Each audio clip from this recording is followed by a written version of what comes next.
You two, keep moving. Inside, now.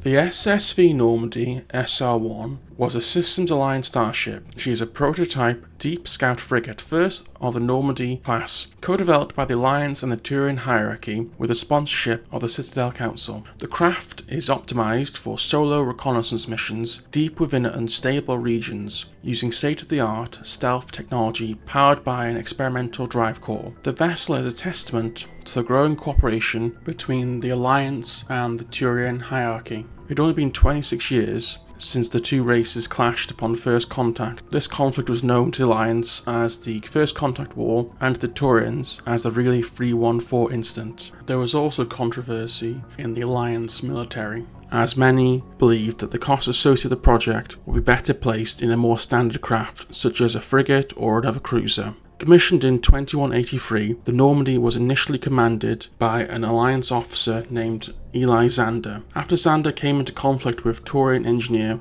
Octavio Tatum over limits with the drive core, Zander was removed and David Anderson was placed in command. David Anderson had previously served as the commander of the SSV Tokyo. Anderson appreciated the Normandy compared to the hot-headed Zander, although Anderson himself would fall to Citadel politics and would find the Normandy used as a bargaining chip, as the Normandy was given to Commander Shepard, who had just become the first human Spectre, and the Normandy essentially became part of the Council's forces. The Normandy, prior to the appointment of Shepard as a Council Spectre, it was filled with numerous highly experienced human crew members, which included pilot Jeff Joker Moreau, who was widely regarded as one of the best pilots in the Alliance, and Chief Engineer Greg Adams, an exceptionally trained engineer. In fact, the majority of the crew had been selected by Captain Anderson as part of the initial shakedown. The unique feature of the Normandy is its stealth component. For centuries, the conventional wisdom was that starship stealth was impossible. In the cold background of space, the heat generated by the routine shipboard operations is easily detectable,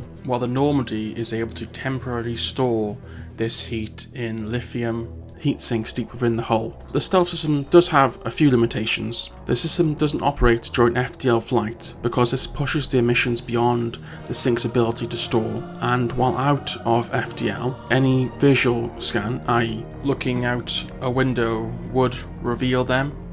Though who would use such an obvious weakness? Windows are structural weaknesses. Geth, do not use them.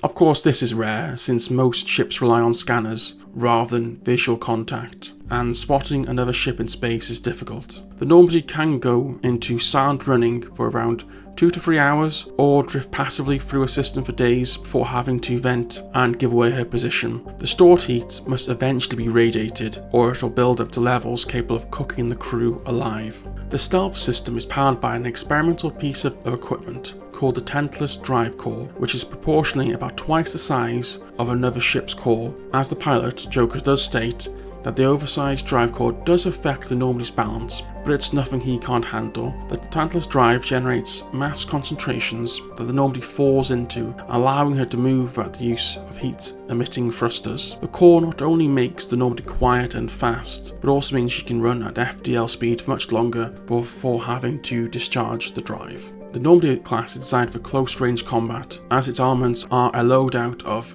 Guardian point defense lasers, a spinal mass accelerator cannon, and a pair of Javelin disruptor torpedo tubes.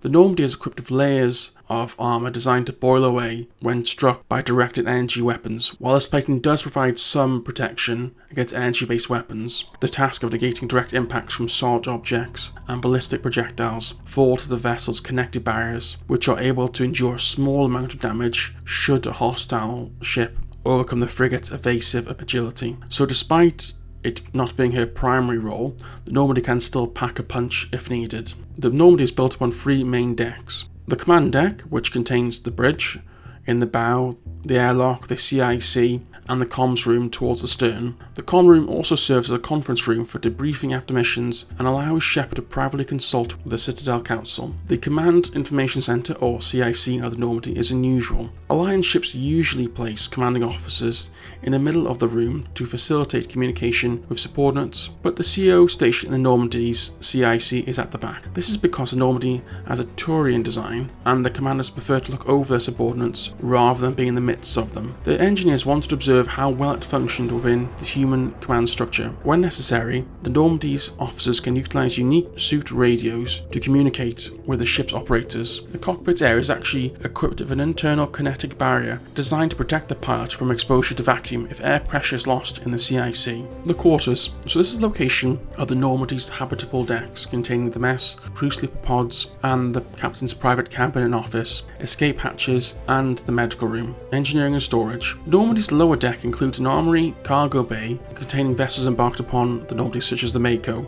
as well as the ship's main engineering component and the Tantalus drive core. During her shakedown run, the Normandy launched from Arcturus and headed to Eden Prime to covertly recover the Prothean beacon that had been discovered on the planet. Unfortunately, a surprise Geth assault on the colony complicated the mission, and the beacon was ultimately destroyed. The Normandy would then travel to the Citadel, where Captain Anderson resigned as commanding officer. This enabled the first human Spectre, Commander Shepard, to be given command of the vessel.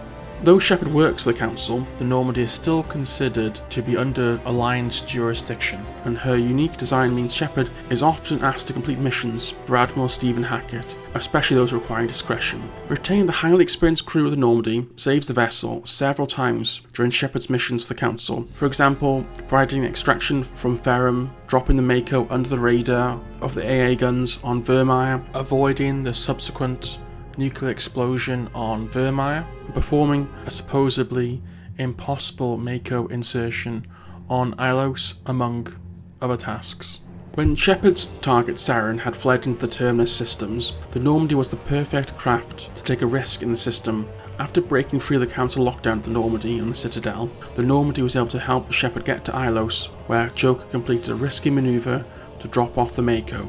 After this, Joker left the system to link up with the 5th Fleet in the Endura sector to await the outcome of Shepard's mission. During the Battle of the Citadel, the Normandy led the assault against Sovereign and distinguished herself with her impressive speed and maneuverability once Shepard had disabled the Reaper's shields, enabling the Normandy to get the finishing blow and destroy the Reaper. After the battle, Shepard took the Normandy out into space to find a way to stop the Reapers. The Normandy is later shown patrolling the Omega Nebula for Geth near the planet Alchera. An unidentifiable starship suddenly appears and moves to intercept the Normandy despite the frigate's stealth systems being active. Realizing the ship is hostile, Joker initiates evasive maneuvers. Pursuing ship unleashes a barrage of beam weaponry that easily penetrates the Normandy's defences. The Normandy's kinetic barriers and weapon systems are knocked out with a single hit. Within seconds, the Normandy is crippled as more hits breach the upper deck of the ship and destroys one of the engines. The sudden attack claims the lives of over 20 crew members, Navigator Presley among the fallen. Commander Shepard stays behind to try and save Joker, who is still desperately trying to save the ship. Shepard would manage to place Joker in the last escape pod as their attacker makes a final pass on the Normandy, completely destroying the ship. Shepard would then be blown into space following the explosion and breathe their last breath over the orbit of Alchera as the debris of the Normandy rains down upon the planet. Despite the end of the first Normandy, it would go on to inspire further Normandy designs and other fleet upgrades that would be vital against the upcoming battles against the Reapers. Thanks for watching this video. If you have enjoyed it, please subscribe. We'll be covering all sorts of science fiction topics from Mass Effect, Dune, Battlestar Galactica, and plenty of others. Thanks.